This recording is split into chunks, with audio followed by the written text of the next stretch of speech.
जय माता दी दोस्तों, आप सभी का स्वागत करता हूं आपके अपने इस YouTube चैनल राजीव आरसीएस में।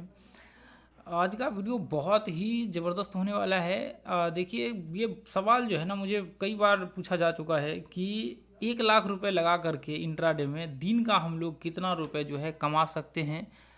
तो देखिए, अभी जो है इसी के विषय में हम लोग बात करने वाले हैं। मुझे लगता है कि यदि आप भी सोच रहे हैं तो फिर आपके लिए डेफिनेटली ये वीडियो बहुत इंपॉर्टेंट जो है हो जाएगा, और आप ये वीडियो देखने के बाद डिसीजंस ले पाएंगे कि आपके पास जितना पैसा है उसको आप इंट्राडे में आपको ट्रेड जब करेंगे तो कितना का आप जो है वहाँ पे हर दिन प्रॉफिट कर सकते हैं। तो ये वीडियो बहुत इंपॉर्टेंट जो है आपके लिए होने वाला है। जो भी आपके पास फंड है उस हिसाब से यहाँ पे आप देख सकते हैं। तो देखिए, सबसे पहला तो मैं आपको ये कहना चाहूँगा कि आपके जितना आपके पास फंड है उससे ज़्यादा इम्पॉर्टेंट जो यहाँ पे होता है वो ये होता है कि दिन में आपकी कैपेसिटी कितना है कि आप स्टॉप लॉस ले सकते हैं। स्टॉप लॉस लेने का मतलब मेरा ये है कहने का कि आप इतना स्टॉप लॉस की जो आप जैसे मान लीजिए कि आज आपका 1,000 रुपये का लॉस हो गया तो आप आराम से सो सके, आपको कोई फ़र्क नहीं पड़ता, या फिर आप ऐसे कह सकते हैं कि आपके लिए नॉर्मल चीज़ें हैं। तो फिर ऐसे में क्या होगा, आपको ये चीज़ें पता होगा कि हम लोग जितना का रिस्क ले रहे हैं उतना का ही आपको दिन में जो है प्रॉफिट होने की संभावनाएं होंगी। तो देखिए, यदि आप मान लीजिए कि 1,000 रुपये का यदि रिस्क ले रहे हैं तो आप 1,000 रुपये का जो है प्रॉफिट के लिए एक्सपेक्ट वहाँ पे कर सकते हैं। पहला चीज़ तो ये है, यानी कि आप जितना का स्टॉप लॉस ले रहे हैं स्टॉप लॉस के ऊपर डिपेंड करता है, उतना का जो है आप यहाँ पे कह सकते हैं कि आपका मतलब टारगेट होगा। अब दूसरी चीज़ें ये है कि अब जैसे मान लीजिए कि 1 लाख रुपए है, तो देखिए 1 लाख रुपए जब यदि मान लीजिए इंट्राडे में आप इक्विटी में ट्रेड करते हैं तो आपको सबसे पहला जो आपके लिए काम होता है आपको ये करना होता है कि देखिए, यदि आपके पास 1 लाख है तो आप उसको सीधा जा करके उससे ट्रेड नहीं कर सकते हैं। अब मान लीजिए कि आप पूरा का पूरा 1 लाख डाल देंगे वहाँ पे और स्टॉप लॉस हिट हो गया, तो फिर बाद में पता लगा कि अब आपने वहाँ पे क्या क्या 10,000 का स्टॉप लॉस या फिर मान लीजिए 5,000 7,000 का स्टॉप लॉस डाल दिया, और फिर बाद में पता चला कि जब अगला ट्रेड कर रहे तो उसके लिए फंड ही नहीं बचा उतना, वो आपके आ ही नहीं रहे। फिर आपके मान लीजिए कि 10,000 का लॉस हो गया, फिर 90,000 में वो आ ही नहीं रहा है, तो वो काम जो है आपको नहीं करना है। ठीक है, तो इसके लिए क्या करना होगा आपको, जैसे मान लीजिए कि आपके पास जितना फंड है उस फंड का एक इम्पॉर्टेंट हिस्सा आपको रिजर्व रखना पड़ेगा। जैसे मान लीजिए कि आप ये डिसीजंस ले रहे हैं कि मुझे यहाँ पे मान लीजिए कि 22 सेशन, अभी ऐसा मान लीजिए कि मोटा मोटी आप 15 दिन ट्रेड करेंगे पूरे, आप जो है जितने भी ट्रेडिंग सेशन है 22 सेशन में आप 15 दिन मान लीजिए कि ऐसा आप ट्रेड करेंगे, या फिर ऐसा हम लोग ये कहे कि 10 भी आप पकड़ के चल सकते हैं। तो ऐसे मान लीजिए यदि यहाँ पे 15 ट्रेड कर रहे हैं, अब मैं ये सोच रहा हूँ कि मैं यदि दिन का यहाँ पे स्टॉप लॉस बना करके चल रहा हूँ कि 1,000 रुपये का, ठीक है, अब मैं प्रत्येक दिन 1,000 रुपये का स्टॉप लॉस यहाँ पे बना करके चल रहा हूँ, तो ऐसे मोटा मोटा देखिए, वैसे डेली तो स्टॉप लॉस हिट होते नहीं है, फिर भी यदि मैं एक मोटा पकड़ के चल रहा हूँ, ऐसे ही मैं बोल देता हूँ कि यदि मान लीजिए कि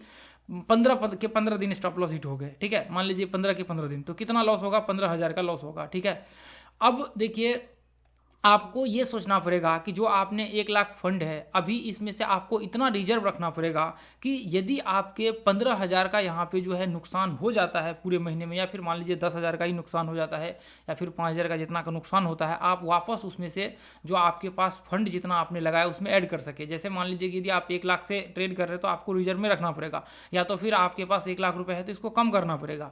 जैसे मान लीजिए कि आपको फिर 50,000 से वहाँ पर ट्रेड करना पड़ेगा और 50,000 को रिजर्व में आपको रखना पड़ेगा, ताकि आप उसका जो है आगे चल करके यदि मान लीजिए कि यदि लॉस वगैरह सब होते हैं तो फिर आप क्या कर सकते हैं, इसमें से आप निकाल करके जो आपने जो ट्रेडिंग के लिए 50,000 रुपये रखे हैं उसमें आप जो है ऐड कर सकते हैं। ठीक है, उसमें आप ऐड कर दीजिए, तो इससे क्या होगा, आपका वहाँ पे वापस जो है आपके पास जो 50,000 का ट्रेडिंग बैलेंस है वो आपके पास यहाँ पे मेंटेन होगा। बस इसमें मान लीजिए कि 10,000 का यहाँ पे मान लीजिए यहाँ पे 5,000 का नुकसान हो गया तो 45,000 बचा, वापस आपने क्या किया 5,000 इसमें डाल दिया, तभी वो आपके पास यहाँ 45,000 बचा, लेकिन यहाँ पे आपका जो है रिजर्व फंड है। मान लीजिए अगले महीने भी 5,000 का नुकसान हो गया, वैसे होते तो नहीं, लेकिन मैं बोल रहा हूँ ऐसे।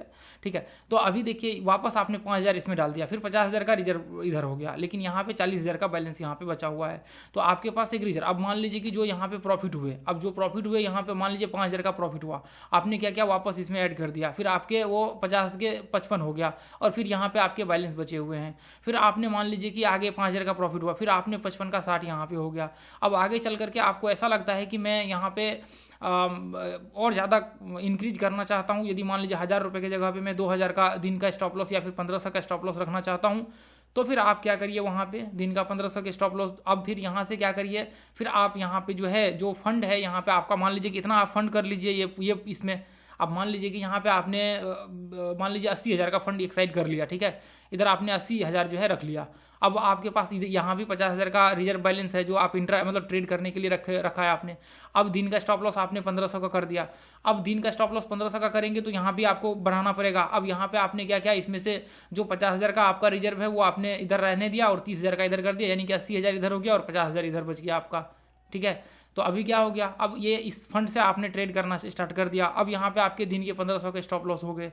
ऐसे कर करके आप जो है यहाँ पे आप अपने जो आपका ट्रेडिंग बैलेंस है उसको आप इंक्रीज कर सकते हैं और एक रिजर्व आप जो है मार्जिन यहाँ पे रख सकते हैं। यदि आप आगे चल करके मान लीजिए कि अच्छे लेवल पे पहुँच जाते हैं, यदि आप बहुत बेस्ट लेवल पे पहुँच जाते हैं, तो फिर उस केस में हो सकता है कि आपको रिजर्व मार्जिन रखने की ज़रूरत नहीं हो। हालांकि देखिए ये तो होते ही है, सारे सभी जितने भी ट्रेड करते हैं उनके पास मार्जिन होते ही है, ये चीज़ आप याद रखिए, चाहे मैं हूं या फिर दुनिया कोई व्यक्ति हो उनका। आप देखिए ये नहीं होता कि मान लीजिए कि ये फिक्स नहीं कितना हमने रखा है अकाउंट में, लेकिन बैलेंस इतना होता है कि यदि मान लीजिए कि इनकेस ये मंथ लॉस हो भी गया तो उसको ऐड कर दे आकर के जो आपका मतलब यहाँ पे जैसे मान लीजिए जितना हमने फंड रखा, मान लीजिए कि 1.5 लाख का फंड है तो 1.5 लाख में अब मान लीजिए कि 50,000 का लॉस हो गया ये मतलब, या फिर मान लीजिए 1 लाख का लॉस हो गया, 50,000 बचा, तो फिर अकाउंट से डाल दिया हमने यहाँ पे आपका यहाँ पे 1 लाख का फंड। तो ये चीज़ें अभी भी हमेशा अभी भी होता है और होता रहेगा। जितने भी सफल ट्रेडर हो या फिर कोई भी व्यक्ति हो उनके पास वो फंड होता है, भले ही लॉस ना लगे वो अलग चीज़ें हैं, भले ही ना हो लेकिन वो अलग चीज़ें है, वो बात की बात है। लेकिन यदि आप नए हैं तो आपको रिजर्व मार्जिन जो है आपको रखना ही पड़ेगा।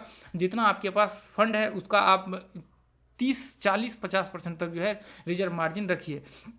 इंट्राडे कर रहे हैं खास करके उस कंडीशन में मैं बोल रहा हूँ, ठीक है। आप यहाँ पे चाहे तो आप मान लीजिए कि आप यहाँ पे आपके पास 1 लाख रुपए है तो मैं डेफिनेटली कहूँगा कि लगभग आप 40-50 हज़ार ही रखिए, 40-50 हज़ार से कम मत रखिए। इधर आप रिजर्व में 40,000 या फिर 50,000 जो है आप रखिए और बाकी के जितने भी आपके मान लीजिए कि 60,000 बचे हैं तो उससे आप ट्रेड करिए, ठीक है।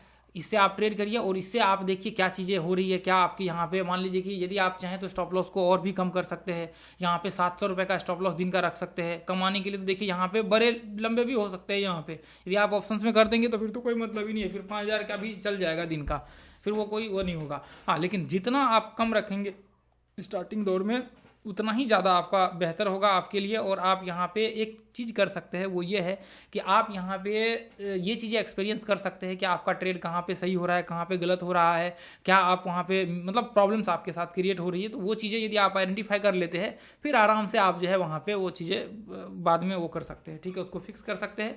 और फिर बाद में यदि आप इसमें देखिए अभी ऐसा है कि 60,000 है अभी, जैसे मान लीजिए कि अब ऐसा तो है नहीं कि अकाउंट में जो है उसके भी कई बार यहाँ पे मार्जिन जो है बच जाएंगे आपके, जब आप इक्विटी वगैरह सब में करेंगे तो आपके मार्जिन बच जाएंगे यहाँ पे भी, लेकिन ये बैलेंस आपके रहने चाहिए। अब ऐसा नहीं कि 60,000 है तो 60,000 का ही हमने ट्रेड ओपन कर दिया, वो भी चीज़ें आपको नहीं करनी है, ठीक है। अब मान लीजिए कि आप सोच रहे कि नहीं मैं 60 के 60 का ओपन कर दूँ, तो वो भी चीज़ें नहीं करना है। तो वो थोड़ा इसलिए मैंने बोला ना कि जितना कम रखेंगे, वैसे चाहे तो आप 60,000 का ओपन करेंगे तो बड़े स्टॉप लॉस बन सकते हैं दिन के, लेकिन अब उतना करना है नहीं, ठीक है, उतना करना है नहीं। तो आपको जितना कम हो सके उतना स्टार्टिंग दौर में जो है उतना कम आप रखने की कोशिश करिए। और आप यहाँ पे यदि आपके पास 1 लाख रुपए है और यदि आप यहाँ पे ये चाहते हैं कि हम लोगों को जो है यहाँ पे मतलब एक तरह से कह सकते हैं कि कितना का यहाँ पे जो है अर्निंग हो सकता है, तो वो देखिए मैं आपको कहूँगा कि 1 लाख के फंड पे 1,000 रुपये का आप आराम से टेंशन फ्री होकर के जो है कर सकते हैं। और आपके पास एक रिजर्व मार्जिन होगा और हर चीज़ आपके पास होगा, मतलब 700, 800, 1,000 रुपये तक जो है आपको कोई प्रॉब्लम यहाँ पे नहीं होगा। आपके पास एक रिजर्व मार्जिन के साथ आप बेस्ट ट्रेड जो है यहाँ पे कर सकते हैं और प्रॉब्लम भी आपको नहीं होगा। हाँ, यदि आप इससे ज़्यादा बढ़ाते हैं तो फिर आपके लिए प्रॉब्लम क्रिएट हो सकता है। यदि मान लीजिए कि आप 2,000, 2,500 करते तो फिर वहाँ पर आपके लिए इशू जो है स्टार्ट हो जाएगा। फिर आपका मान लीजिए कि स्टॉप लॉस हिट होगा तो बहुत तेज़ी से आपके बैलेंस भी वो कम होंगे। अब मान लीजिए कि आप 60,000 से कर रहे हैं, आपके वो स्टॉप लॉस बड़े बड़े वहाँ पे हिट हो रहे, तो फिर आपके वो आपको फिर जो आपके रिजर्व फंड है उससे आपको निकाल करके इसमें डालना पड़ेगा तेज़ी से, और वो फंड तेज़ी से घटेगा। तो इसलिए ये चीज़ें सारी चीज़ों को सोच समझ करके यहाँ पे किया जाता है। तो 1,000 रुपये का जो है आप यहाँ पे कह सकते हैं 700, 800, 1,000 रुपये तक जो है आप दिन का स्टॉप लॉस रखिए। और जितना कम हो सके मैं कहूँगा उतना कम जो है रखिए। वो आपके लिए बेस्ट ऑप्शन वहाँ पे रहने वाला है। स्टार्टिंग दौर में मान लीजिए कि कुछ समय तक आपको प्रॉब्लम होगा, चलिए वो छोटा सा प्रॉफिट छोटा सा लॉस होगा, लेकिन आगे चल करके जब आप करेंगे तो आपके लिए ये बेस्ट अपॉर्चुनिटी जो है होगा और आप बेस्ट ट्रेड जो है वहाँ पे कर पाएंगे। ठीक है, बाकी लोगों के मुकाबले में बेस्ट चीज़ जो है आप कर पाएंगे और आपके पास एक बेस्ट रिजर्व फंड होगा।